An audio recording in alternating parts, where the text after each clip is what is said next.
Have you ever, like, just completely frozen up when trying to make even a small decision? Like, you just need someone else to tell you it's okay before you can do anything. Or maybe you get super anxious Yeah. when you're away from, like, someone you're close to even for a little while. Oh, yeah, that's interesting you say that because those things, as common as they might seem, could actually be pointing to something a little deeper. Okay. It's called emotional attachment disorder, or EAD for short. EAD.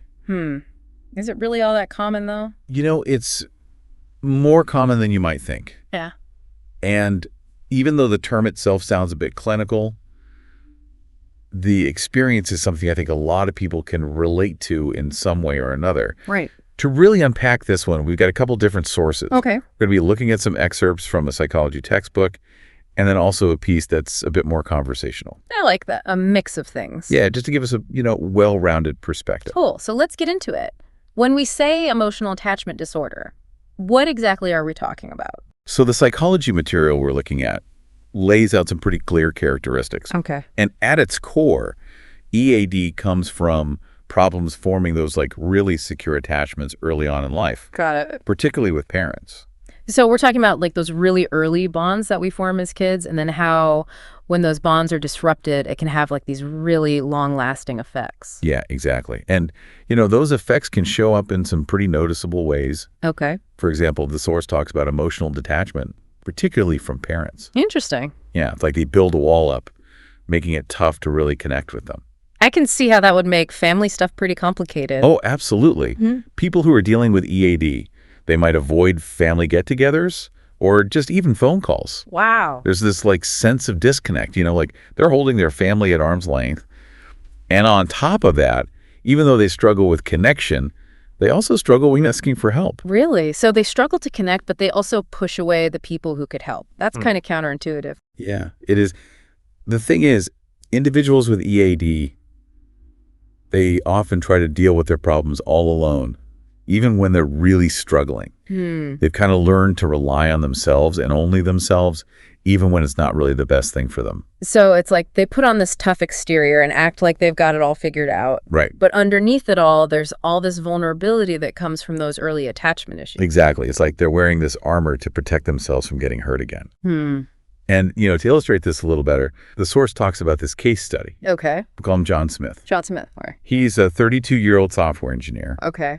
And his story really kind of embodies a lot of these characteristics we're talking about. Got it. So what's John's deal? What happened with him? So John grew up in this super high-pressure environment. Okay. His dad, a really successful entrepreneur, was constantly demanding, Oh, boy. always pushing him to achieve more. On the other hand, you have his mom, who was mostly focused on, the home and housework. She was emotionally unavailable.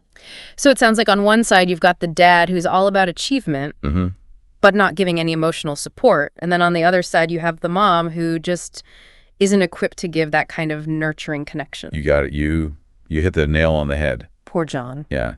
So this left John feeling really isolated and unsupported throughout his childhood. I bet. And as a result, his relationship with his parents has always been strained, even now as an adult. And I imagine those early experiences are kind of where we start to see the roots of EAD really taking hold.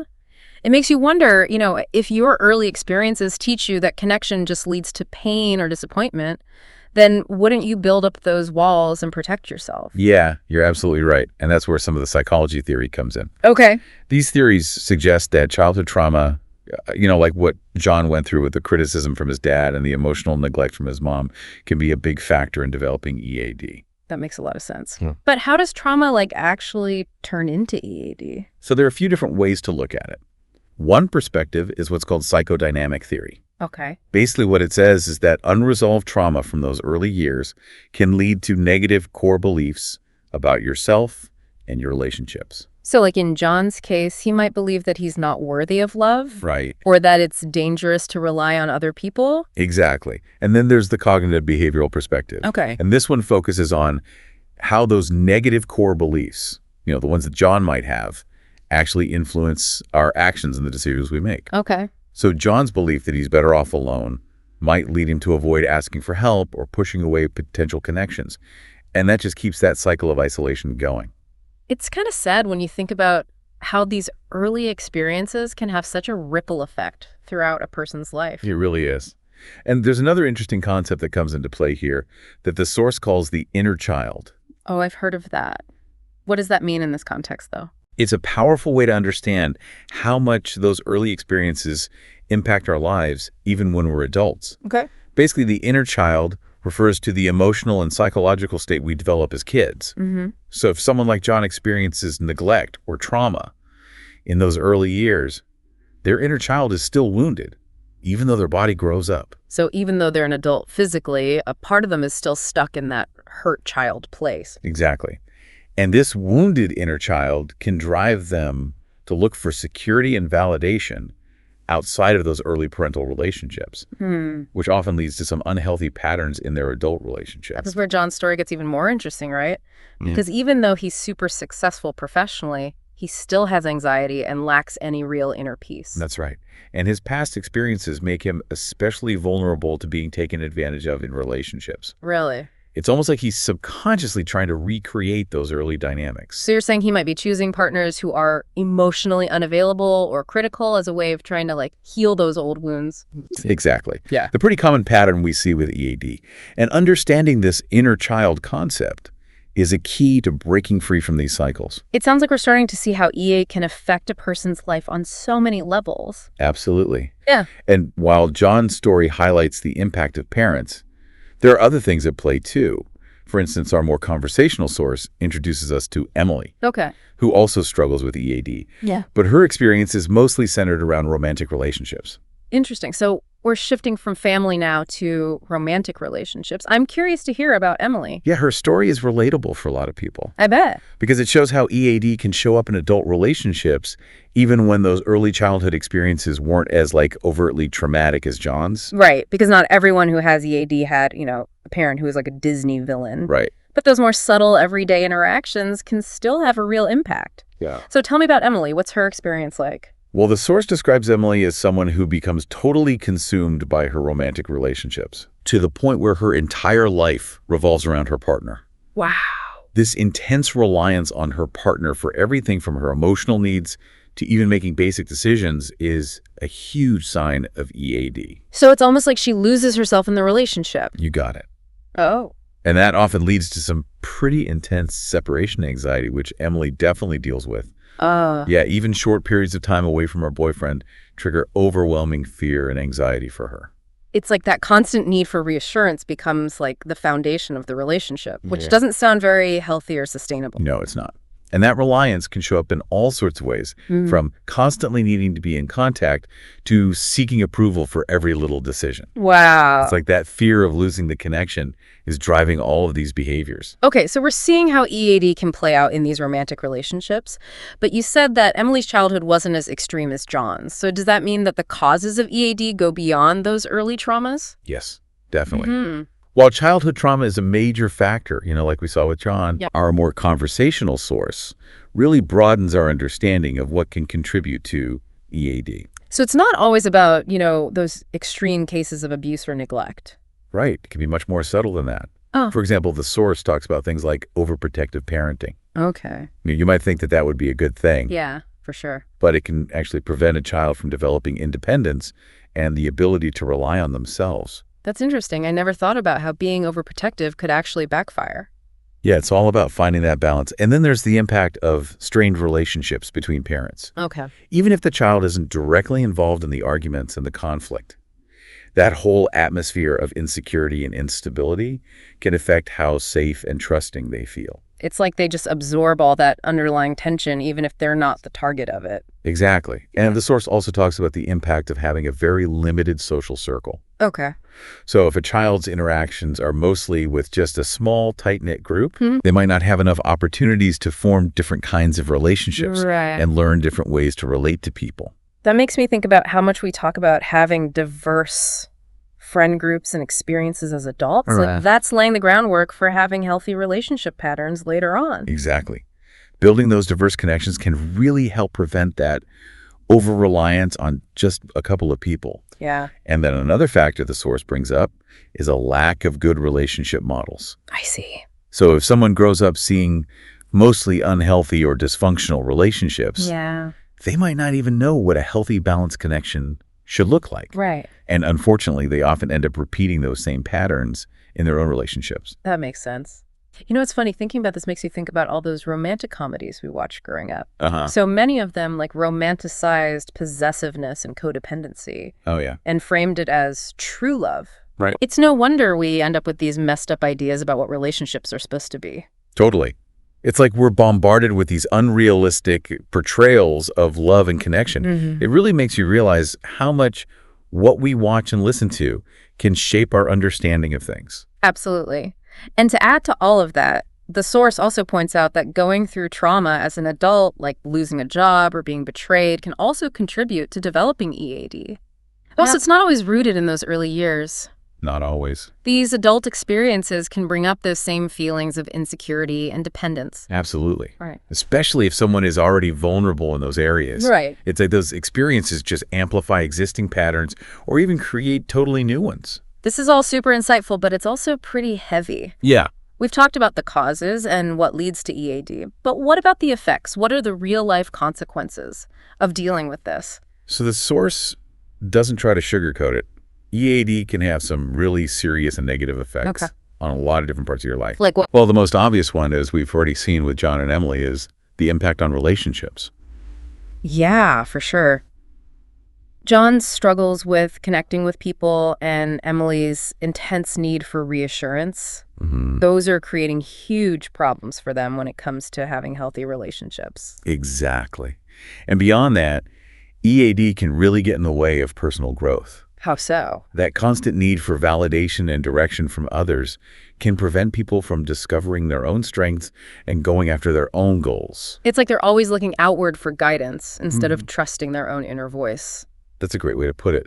And that can easily lead to low self-esteem and a belief that they're just not capable of navigating life on their own. And of course, there's the impact on mental health, which I imagine is a big concern. Oh, absolutely. The constant anxiety and fear that often come with EAD can lead to all kinds of mental health issues, Like, especially anxiety disorders and depression. It's like a vicious cycle. You know, the fear of being abandoned fuels anxiety, which then leads to behaviors that push people away, and that just reinforces the loneliness and despair. that's the fast cycle to break. It's almost like a self-fulfilling prophecy. But the source does say that there can be some temporary positive impacts of EAD, It's true. especially during times of crisis. Yeah, in certain situations, that intense need to take care of and support someone can actually be helpful. Okay. It can provide a sense of purpose and stability during a rough time. Like if someone is going through a big life change or a personal crisis, Yeah. having someone who's completely devoted to supporting them could be exactly what they need to feel secure. You got it. But the key word here is temporary. Relying on that dynamic long term is not healthy for either person. I see. It's like building a house on a foundation that's not stable. Oh. Eventually, that lack of individual strength and independence is going to cause the whole thing to collapse. So while there might be some temporary benefits, ultimately, EAD is preventing people from having those truly fulfilling, balanced relationships. Exactly. It sounds like we need to change gears a bit here. This Yeah. has gotten a bit heavy. We've talked about all the causes and the effects of EAD, but is there any hope? Can people actually break free from these patterns? Absolutely, there's hope. It's important to remember that EAD isn't a life sentence. Okay. It's definitely a challenge, but it's a challenge that you can overcome with the right approach. Okay, so what's the right approach? Well, our conversational source actually gives some good practical advice for anyone looking to break free and build those healthier relationships. Okay, that's encouraging. I'm sure our listeners are eager to hear about those strategies. I bet. So where do we even begin? Well, the first step, and often the hardest, is self-awareness. Okay. It's about being honest with yourself about those unhealthy patterns and understanding where they're coming from. So like taking a long, hard look in the mirror and saying, hey, I do this. Acknowledging those tendencies to be overly reliant on others or to be emotionally distant. Yep. And the source gives some specific tips for how to spot potential signs of EAD in yourself. Like what? It might involve thinking back on your past relationships, noticing patterns in how you interact with people now, or even just paying attention to those subtle feelings of anxiety or insecurity that pop up in certain situations. So basically connecting the dots. Those seemingly random experiences might actually point to a bigger pattern of emotional dependence. That's a great way to put it. Yeah. And once you've developed that self-awareness, the source really recommends getting some professional help. Therapy. Is that really necessary? It can be incredibly helpful, especially for addressing those really deep-seated issues and developing healthier ways to cope. A good therapist can give you a safe and supportive space to explore those past hurts, challenge those negative beliefs, and learn new ways of relating to yourself and others. So it's like having a guide to help you through those tough emotional times. Exactly. Yeah. And along with therapy, there are things you can do on your own to foster more independence and emotional well-being. Like what? Give me some examples. Sure. The source talks about expanding your social circle. Okay. It's about diversifying your support system so you're not leaning on just one person for all your emotional needs. So not putting all your eggs in one basket, so to speak. Exactly. I can see how that would be a problem. It is. Healthy relationships are about interdependence. Right. It's a balance of giving and receiving support, not one person constantly leaning on the other. Mm-hmm. So how do you go about expanding your social circle? It might mean joining clubs, volunteering, Yeah. or even just starting conversations with new people. So putting yourself out there and making an effort to connect with people outside your usual group. Right. It's about making connections based on things you have in common and mutual respect, not just on need. And another thing the source emphasizes is the importance of finding hobbies and passions. Yeah, it's so easy to forget about the things that make us happy when we're caught up in unhealthy relationship patterns. It really is. And focusing on things you enjoy, things that make you feel good about yourself, can really boost your self-esteem and sense of personal fulfillment. You're finding that validation from within, not from someone else. I love that. So it's not just about fixing what's broken. It's about building a life that really nourishes you. Exactly. And finally, there's the really important step of learning to make decisions on your own. It's going to be tough for someone who's used to relying on others for guidance. It can be a little scary at first, but it's all about starting small and building up your confidence. Okay. Instead of immediately texting a friend for advice, try taking a minute to think about what you really want. Trust your own judgment, even if you make some mistakes along the way. So it's like taking back control of your life one decision at a time. Exactly. It's about reclaiming your agency. I like that. And as you practice with smaller decisions, you'll start to feel more empowered to tackle bigger ones. This is all so helpful. It sounds like overcoming EAD is really about creating a life where you feel whole and fulfilled on your own instead of looking for that in someone else. You nailed it. True emotional security comes from within. It's about having a strong sense of self-worth and the ability to face life's challenges on your own. And when you have that, that's when you can build truly healthy, balanced relationships. Relationships that are based on respect and a shared journey, Yes. not on neediness or codependency. That's a beautiful way to put it. It's a journey of self-discovery and empowerment. It might be tough at times, but the rewards are huge. So to sum up what we've learned today in our deep dive into EAD, Okay. it's a complex issue with roots in childhood, but other life experiences can play a role too. Right. It can show up in a lot of different ways, from being emotionally distant to desperately needing reassurance from others. Yeah, And it can affect our relationships, our personal growth, and our mental health. absolutely. Yeah. But the most important thing to remember is that there's always hope for healing and growth. With self-awareness, professional support, and a commitment to personal growth, it's totally possible to break free from those patterns and create really fulfilling lives. EAD is not a life sentence. It's a challenge that with courage and compassion can be overcome. Exactly. And as you move forward on this journey, we want to leave you with one final thought. Okay, hit me. What's one small step you can take today to cultivate more emotional independence in your own life? It could be as simple as making a decision without asking for someone else's opinion, Yeah, or reaching out to someone new to broaden your social circle. that's a good one. Or maybe it's picking up a hobby you've been neglecting or exploring something new. Exactly. Whatever that step might be, remember that you have the power to break free from those limiting patterns and create a life that's truly your own. Absolutely. It's about embracing that journey of self-discovery and remembering that true strength comes from being vulnerable and having the courage to ask for help when you need it. You got it. And remember, you're not alone on this path. There are resources out there, people who care about you, and a whole community that's rooting for you to succeed. Yeah, it can really get in the way of personal growth.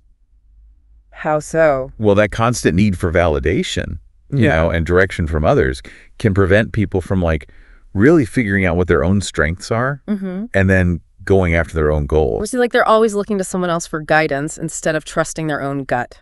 That's a great way to put it. Eh, And that can so easily lead to, low self-esteem and this belief that they're just not capable of handling life on their own.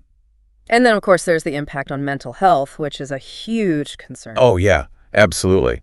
The chronic anxiety and fear that so often come with EAD can lead to all sorts of mental health problems, Like what kinds of problems? especially things like anxiety disorders and depression. It's like this awful cycle. The fear of being abandoned just fuels the anxiety, which then leads to behaviors that push people away. Right. And then that just reinforces the loneliness and the despair. It's like a self-fulfilling prophecy. It's so sad to think about. But the source does mention that there can be some temporary positive impacts of EAD, That's true. especially in times of crisis. Yeah, that's right. Yeah. In some situations that intense need to care for and support someone can actually be helpful. Oh, okay. It can give them a sense of purpose and stability when things are really tough. Like imagine someone going through a huge life change or a personal crisis. Yeah. Having someone there who is completely devoted to supporting them could give them that feeling of security that they really need. You got it. But the important thing here is that it's temporary. Right. Relying on that kind of dynamic for too long isn't healthy for either person. I see. That's like building a house on a foundation that's not stable. you know? Oh, Eventually, that lack of individual strength and independence is going to make the whole thing fall apart. so while those temporary benefits might be there in the end, EAD is keeping people from having those truly fulfilling, balanced relationships. It sounds like we need to shift gears a bit here. This is getting kind of heavy. Yeah. We've talked about all the causes and the effects of EAD, but is there any hope? Can people actually break free from these patterns? Absolutely, there's hope. Yeah. It's really important to remember that EAD is not a life sentence. Okay, that's good. It's a challenge for sure, but it's one that you can overcome if you take the right approach. So what is the right approach? Well, our conversational source actually gives some really practical advice for anyone who wants to break free and build those healthier relationships. Okay, I'm sure our listeners are eager to hear about those strategies. Yeah. Where do we even begin? So the first step, and often the hardest one, is self-awareness. Oh, It's all about being honest with yourself about those unhealthy patterns that you might have right. and figuring out where they're coming from. So taking a good hard look at yourself and saying, hey, I do this. Exactly. Admitting those tendencies to maybe rely too much on others or to shut down emotionally. Yeah. And the source actually gives some tips on how to recognize potential signs of EAD in yourself. Like what? It might involve thinking back on your past relationships, paying attention to patterns in how you interact with people now, or even just noticing those little feelings of anxiety or insecurity that come up in certain situations. So connecting the dots, Right. those things that seem random might actually be showing a bigger pattern of emotional dependence. Exactly. And once you have that self-awareness, the source strongly recommends getting some professional help. Therapy, is that really necessary? It can be a huge help, especially for dealing with those deep-rooted issues and learning better ways to cope. Okay. A good therapist can give you that safe and supportive space to work through those past hurts, challenge those negative beliefs you might have, and learn new ways to connect with yourself and with other people. So it's like having a guide to help you through all those emotional obstacles. Yeah, exactly. And along with therapy, there are things you can do on your own to develop more independence and emotional well-being. Like what? Give me some examples. Well, one thing the source talks about is expanding your social circle. It's about having lots of different sources of support. So you're not just relying on one person for all your emotional needs. Not putting all your eggs in one basket, so to speak. Exactly. Yeah, I can see how that could be a problem. It really is. Healthy relationships are about interdependence, Right. It's a balance of giving and receiving support, not just one person constantly leaning on the other. Gotcha. So how do you go about expanding your social circle? It could involve joining some clubs, volunteering, or even just striking up conversations with new people. Putting yourself out there. Exactly. Making the effort to connect with people outside your usual group. Right. It's about building connections that are based on shared interests and mutual respect, not just out of need. And another thing the source emphasizes is the value of having hobbies and things you're passionate about. I like that one. Yeah, It's so easy to lose sight of those things when we're wrapped up in unhealthy relationships. it really is. And focusing on things you enjoy, things that make you feel good about yourself, can do wonders for your self-esteem and your sense of personal fulfillment. You're getting that validation from inside yourself not from someone else. I love that. It's not just about fixing what's broken, it's about building a life that really nourishes you as a person. Exactly. And finally, there's the really important step of learning to make decisions on your own.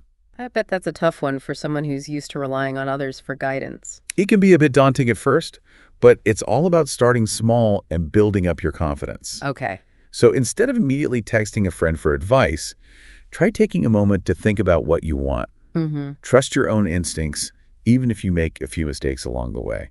So it's like taking back control of your own life one decision at a time. Exactly. It's about taking back your power. I like that.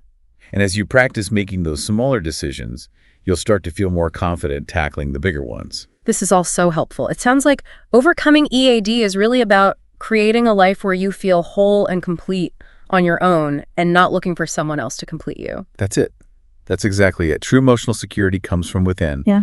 It's about having that solid sense of self-worth and knowing you can face life's challenges on your own. Yeah. And when you have that, that's when you can truly build healthy, balanced relationships. Relationships that are based on mutual respect and a shared journey, Yes, not neediness or codependency. that's beautiful. It's a journey of self-discovery and empowerment. It might be challenging at times, but the rewards are huge. Yeah. It's a journey of self-discovery and empowerment.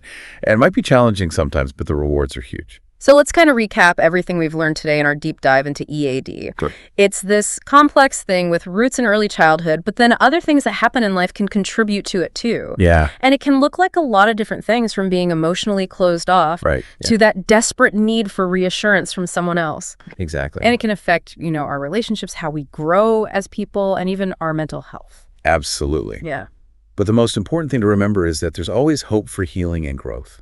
that's good. With self-awareness, some professional help, and a commitment to growing as a person, it's totally possible to break free from those patterns and create a life that's really fulfilling. So EAD is not a life sentence. Yeah. It's something that with courage and compassion you can overcome. I love that. Yeah. And as you keep going on this journey, we want to leave you with one last thought. Okay, give it to me. What's one small step you can take today to build more emotional independence in your own life? It could be something small, like making a decision without asking for someone's opinion first. Yeah, Or maybe reaching out to someone new to expand your social circle. that's a great one. Or even picking up a hobby you've kind of let go of, or trying something completely new. Exactly. Whatever that step might be for you, just remember that you have the strength to break free from those patterns that are holding you back and create a life that's truly yours. It's all about embracing that journey of figuring yourself out and remembering that true strength comes from allowing yourself to be vulnerable and being brave enough to ask for help when you need it. Well said. And to our listeners out there, remember, you're not alone in this. There are resources, people who care about you, and a whole community that wants to see you succeed.